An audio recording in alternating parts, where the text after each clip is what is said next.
নমস্কার বন্ধুরা, মিষ্টু রান্নাঘরে তোমাদের স্বাগত জানিয়ে শুরু করছি আমার আজকের রেসিপি। আমার আজকের রেসিপি হলো বাঁশপাতা শুটকি দিয়ে পুঁই শাকের বিচি ও পুঁই শাকের ডাঁটা রান্না। আমি এসেছি আমার বাবার বাড়িতে এসে দেখি প্রায় পুঁই শাকের গাছ। পুঁই শাকের গাছ দেখে ইচ্ছে করলো পুঁই শাক শুটকি দিয়ে খাবো। তার জন্য আমি গাছ থেকে পুঁই শাকের বিচি আর ডাঁটা পেড়ে নিলাম। পুঁই শাক অনেকেই অনেকভাবে খায়, কিন্তু পুঁই শাক দিয়ে শুটকি দিয়ে এটার স্বাদই আলাদা। যে খাবে সেই বলবে সব কিছু থেকে পুঁই শাকে শুটকি দিয়ে রান্না করলেই বেশ স্বাদ হয়।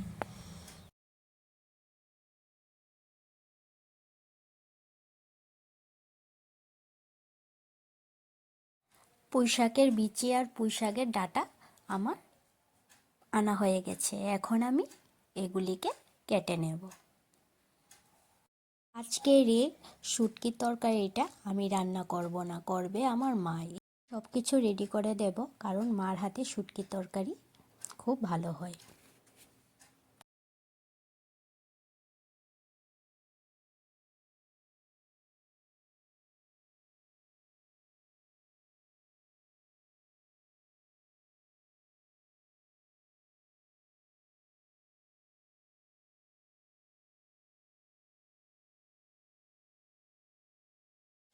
পুঁই শাকের ডাঁটাগুলি কাটা হয়ে গেছে। এখন আমি এই পুঁই শাকের সবজিটার মধ্যে আলু দেব। এজন্য আমি আলুগুলি কেটে নেব। আলুগুলিও আমি ডাঁটাগুলি যেমন লম্বা লম্বা করে কেটে নিয়েছি, আলুগুলিও আমি লম্বা লম্বাভাবে কেটে নেব।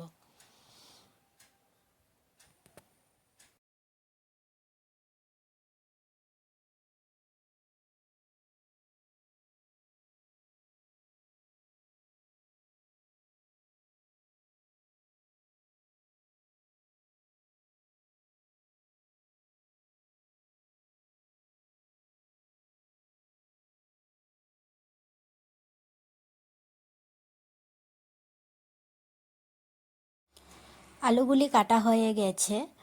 আর এইদিকে আমি শুটকিটা করার জন্য পেঁয়াজ কুচিয়ে নিয়েছি, রসুন কুচিয়ে নিয়েছি, আর বাঁশপাতা শুটকিগুলি ধুয়ে পরিষ্কার করে নেওয়া হয়েছে। এখন কড়াইতে তেল দেওয়া হলো।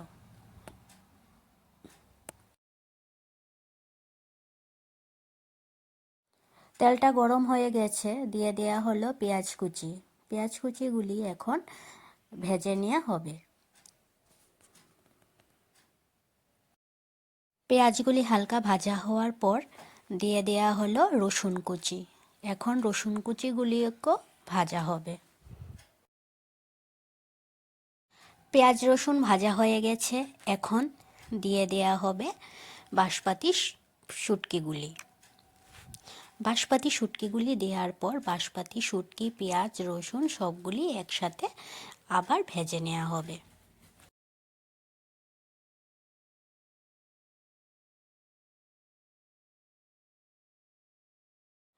পেঁয়াজ আর শুটকি ভাজা হয়ে গেছে, এখন দেওয়া হবে পরিমাণ মতন হলুদ, 3 চামচ লঙ্কার গুঁড়ো, আর দেয়া হবে পরিমাণ মতন লবণ।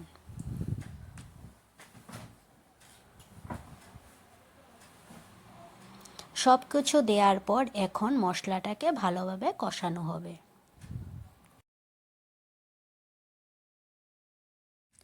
মশলা কষানো হয়ে গেছে, এখন দিয়ে দেয়া হলো পুঁই শাকের বিচি আর পুঁই শাকের ডাঁটাগুলি।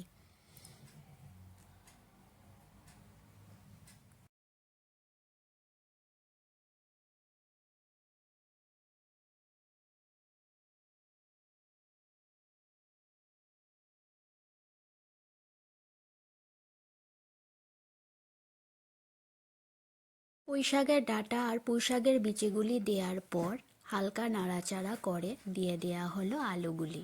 আলুগুলি দেওয়ার পর সবগুলি একসাথে নেড়েচেড়ে তারপর ঢেকে দেওয়া হবে 5-10 মিনিটের জন্য, যাতে ডাঁটা আর আলুগুলি ভালোভাবে সেদ্ধ হয়ে যায়।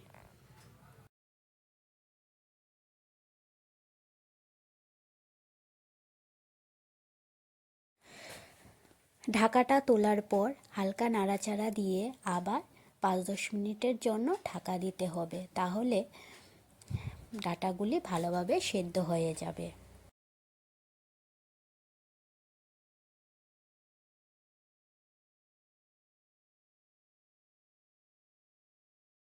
5-10 মিনিট হয়ে গেছে, এখন ঢাকাটা তোলা হবে। ঢাকাটা তুলে দেখা গেল যে ডাটাগুলি সেদ্ধ হয়ে গেছে।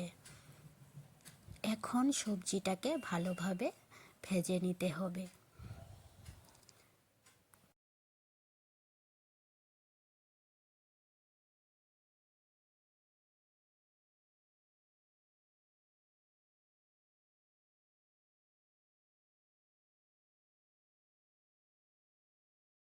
তরকারিটা ভাজা হয়ে গেছে, এখন দিয়ে দেয়া হবে অল্প পরিমাণ জল।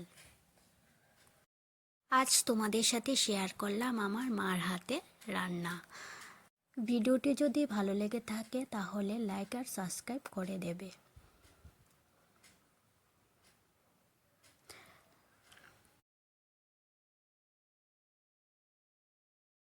রান্নাটা হয়ে গেছে, এখন বাটিতে নামানো হবে।